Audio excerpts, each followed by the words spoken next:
Olá pessoal, estamos de volta para abordar mais um assunto relacionado ao desenvolvimento profissional. Tema de hoje, vícios de linguagem.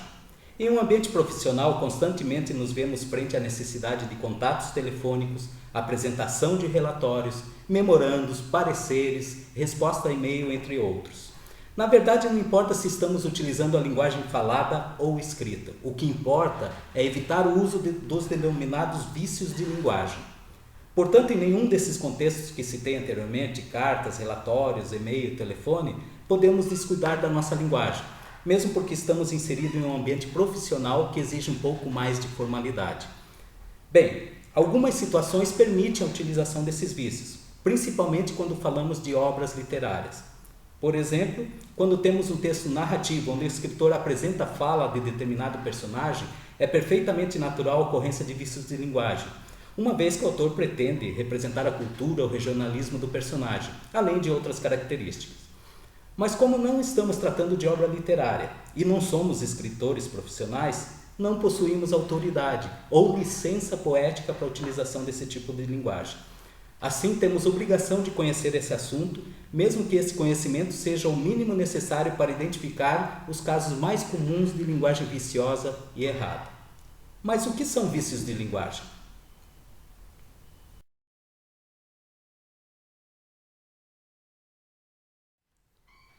Vícios de linguagem são alterações defeituosas das normas da língua padrão, provocada por ignorância, descuido ou descaso por parte do falante. Ou ainda, palavras ou construções que deturpam, desvirtuam ou dificultam a manifestação do pensamento, seja pelo desconhecimento das normas cultas, seja pelo descuido do emissor. Vamos a alguns exemplos. Plebeísmo são gírias, chavões, expressões populares utilizadas em frase.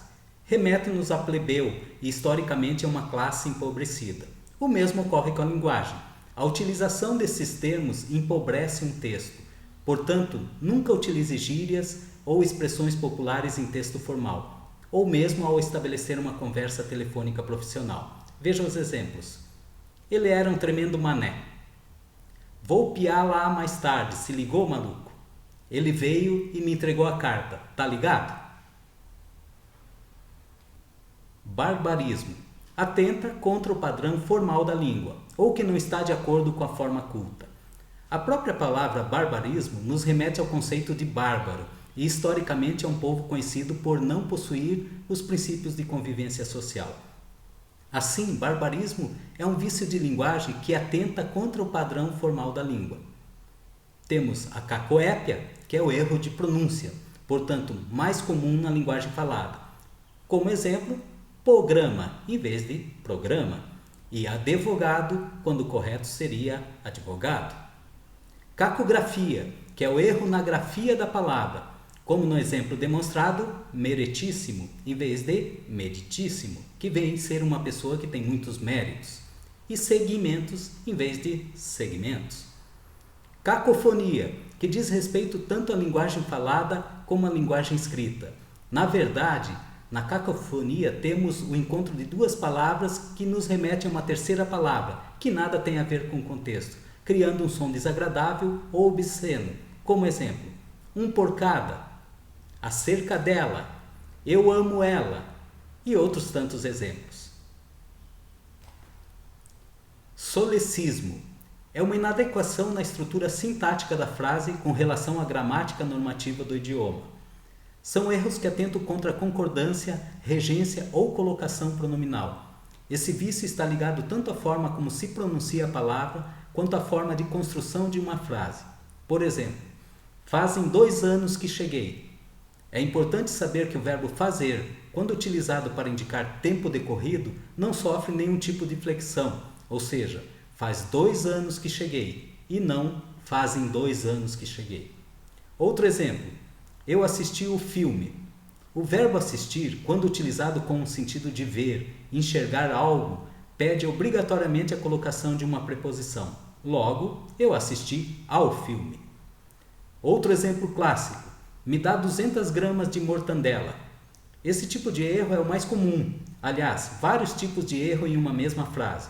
Primeiro diz respeito a uma regra que diz que não podemos iniciar uma frase com um pronome oblíquo, no caso, me.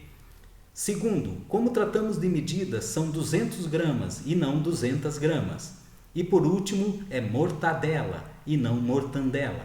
Em nosso exemplo, me parece que ela ficou contente. O correto, parece-me que ela ficou contente. Ambiguidade. Geralmente é provocada pela má organização das palavras na frase e é um dos piores erros que podemos cometer. Uma vez que iremos trabalhar em um contexto que pode ter várias interpretações e vários sentidos. Veja os exemplos. Onde está a vaca da sua avó? A vaca de propriedade da avó ou sua avó está sendo ofendida? Mesmo caso da frase. O cachorro de seu irmão avançou sobre o amigo. A escolha do político não agradou. Uma escolha que o político fez ou a escolha de alguém para o cargo político? Muito cuidado com a ambiguidade, principalmente se você estiver escrevendo um texto onde tenha que expressar uma opinião ou apresentar um argumento ou defesa. Você pode ser mal interpretado.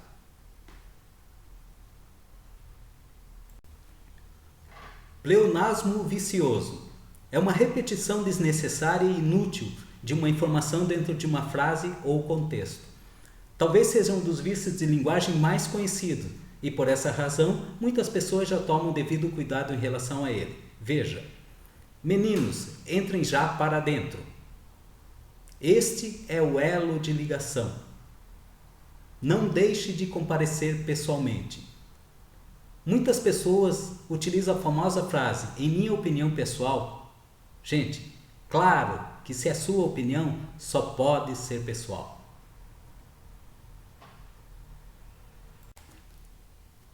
Eco é a rima inserida em um texto em prosa.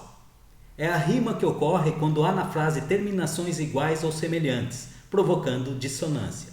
Veja os exemplos. Vicente já não sente dores de dente tão frequentemente como antigamente quando estava no Oriente. O aluno repetente mente alegremente. Prolixidade. Exposição fastidiosa e inútil de palavras. É o excesso de palavras para exprimir poucas ideias. Em um texto prolixo, falta objetividade, que compromete a clareza e cansa o leitor. Veja, os jovens têm algo a transmitir aos mais velhos? Antes de mais nada, não saberia responder com exatidão. De certa forma, há sempre uma eterna divergência entre as gerações. Os jovens pensam de um jeito, às vezes estranho, que chega a escandalizar os mais velhos.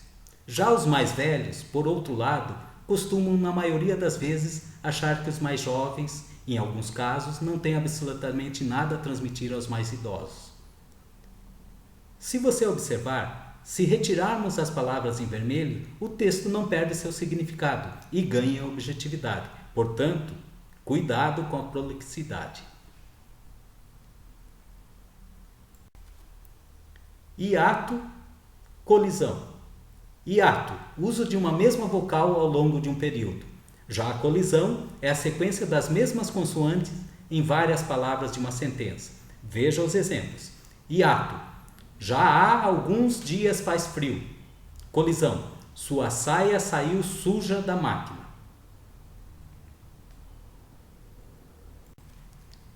Estrangeirismo. Muitas pessoas acham elegante o uso de palavras estrangeiras para definir o seu negócio, como delivery, por exemplo. Mas devemos saber que esta utilização é considerada um vício de linguagem denominado de estrangeirismo, que consiste no uso de palavra, expressão ou construção estrangeira no lugar de uma equivalente da língua original. Exemplos: show, know-how, hall, delivery, business. Alguns termos utilizados em informática ou em outras áreas não possuem similares na língua portuguesa. Portanto, podem ser utilizados em sua forma original. Porém, convém sempre colocar esses termos entre aspas, indicando que o mesmo não faz parte do nosso vocabulário.